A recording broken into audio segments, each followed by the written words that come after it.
السلام علیکم۔ پرواز نیوز ایچ ڈی کے ساتھ میں ہوں نور فاطمہ۔ نظر ڈالتے ہیں آج کی اہم خبروں پر۔ خبر شامل کرتے ہیں خوشاب سے۔ ضلع خوشاب کے ممتاز ادبی شخصیت نامور سرائیکی شاعر محمد یوسف سانول رشتہ ازدواج سے منسلک ہو گئے۔ شادی خانہ آبادی کی تقریب میں عالمی شہرت یافتہ ادبی تنظیم تھل چانڑہ سرائیکی ادبی سنگت کے بانی اور روح رواں ملک بشیر گوندل سمیت نامور ملکی ادبی اور علمی شخصیات کی شرکت۔ رپورٹ کر رہے ہیں ہمارے ڈسٹرکٹ بیورو چیف راجہ نور الہی عاطف۔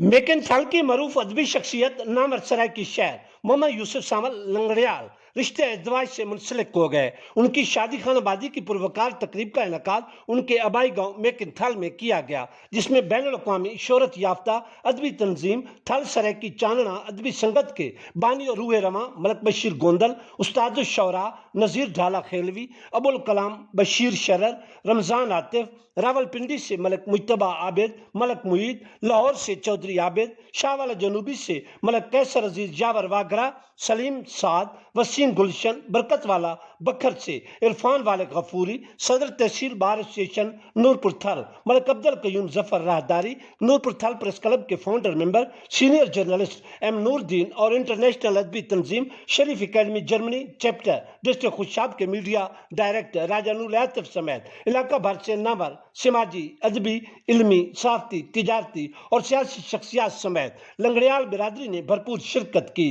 شرکائے تقریب نے نامور سرائیکی شاعر محمد یوسف سانول لنگڑیال کو زندگی کا نیا سفر شروع کرنے پر مبارکباد دیتے ہوئے نیک تمناؤں کا اظہار کیا۔ اس موقع پر علم و ادب کے سرمایہ افتخار ملک بشیر گوندل نے نامور ملکی سرائیکی شاعر شاکر شجاع آبادی اور دیگر ممتاز شعراء کرام کا کلام پیش کر کے شادی کی تقریب کو چار چاند لگاتے ہوئے ادبی بیٹھک میں تبدیل کر دیا اور شرکائے محفل سے خوب داد و تحسین وصول کی۔ ممتاز ادیب و ماہر تعلیم جناب ملک بشیر گوندل نے خصوصی گفتگو میں کہا کہ انشاءاللہ ہماری تنظیم تھل سرائیکی چانڑہ ادبی سنگت وطن عزیز میں پنجابی اور سرائیکی شاعری کے فروغ کے لیے اپنا بھرپور کردار ادا کرنے میں ہرگز کوئی دقیقہ فرگزاشت نہیں کرے گی اور سرائیکی وسیب کے شعراء کرام کی حوصلہ افزائی کے لیے اپنا بھرپور کردار ادا کرتے رہیں گے۔